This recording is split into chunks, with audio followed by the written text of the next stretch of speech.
జగన్ పరిపాలన ఎలాగుంది? మంచిగా ఉంది బాబు. అది పేదవాళ్ళకు, ముసలోళ్ళకు, ఆయన స్కూల్ పిల్లలకు వాళ్ళందరికీ కొంచెం హెల్ప్ చేస్తాడు కదా. అది పెన్షన్ అనేది మీకు వస్తుందా? మాకు లేదు, మా ఆయనకు ఉంటుంది ఇక్కడ. పెన్షన్ ఇవ్వటం అనేది ఎలాగుంది? మంచిగా ఉంది ఇప్పటికైతే. ముసలోళ్ళకు వాళ్ళకు మంచిగా ఉంది, కానీ ముందు ముందు ఏమవుతుందో తెలియదు ఎవరికి. సరిపోతుందా పెన్షన్ వచ్చేది మీకు? అంత ఏం సరిపోతుంది బాబు 2000? కూరగాయలకు పోతే 100 రూపాయల కూరగాయలు ఒక పూట సరిపోతలేదు ఈ కాలంలో. బియ్యం రేట్ ఎంత, పప్పుల రేట్ ఎంత అయింది తెలుసు కదా. అన్నీ పెరిగిపోయినాయి. ఇప్పుడు సామాన్య ప్రజలకు చాలా ఇబ్బంది. ఉన్నోళ్ళకు, గవర్నమెంట్ జాబ్ ఉన్న వాళ్ళకి ఏమి ఇబ్బంది లేదు. మా సొంతలో కూలీ చేసి బతికేళ్ళకి జర ఇబ్బంది ఉంది అనుకో. సన్న బియ్యం ఎంత 70 రూపాయలు 80 రూపాయలు ఉంది. మాకు కోపిన్ బియ్యం వస్తాయి అనుకో రేషన్ కార్డు మీద. ఏమో ఉంటాయి అట్లనే, బాగున్నా లేకున్నా తీసుకోవాలి, కడుపుకి తినాలే కదా.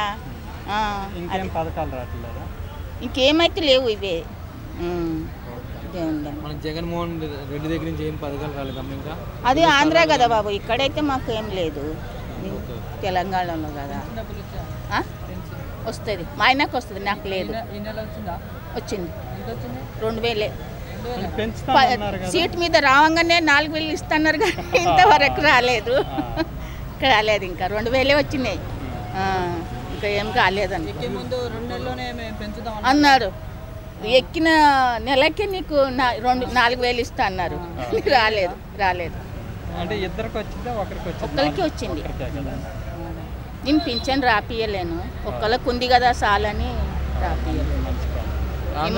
నెలకు 2500 ఇస్తున్నారు కదా, అది రాపిచ్చిన.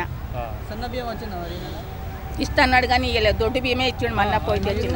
బస్ ఏమన్నా ఎక్కారండి? బస్ ఏమన్నా ఎక్కారు? ఫ్రీ బస్ ఉంది కదా. నేను ఒక్కసారి ఎక్కాను, అమీర్పేట దాకా వెళ్ళాను. ఏం అడగలేదు. ఆధార్ కార్డు అలాంటివి అది అడిగారు.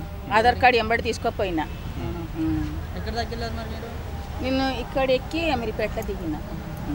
ఇప్పుడు రేవంత్ రెడ్డి పరిపాలన ఎలా అనిపిస్తుంది? ఇంకా ఏం చేసిండని పురపంగా చెప్పాలి బాబు.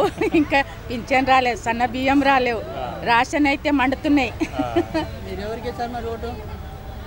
వేసాను, ఎవరికి ఒక్కరికి వేసాను.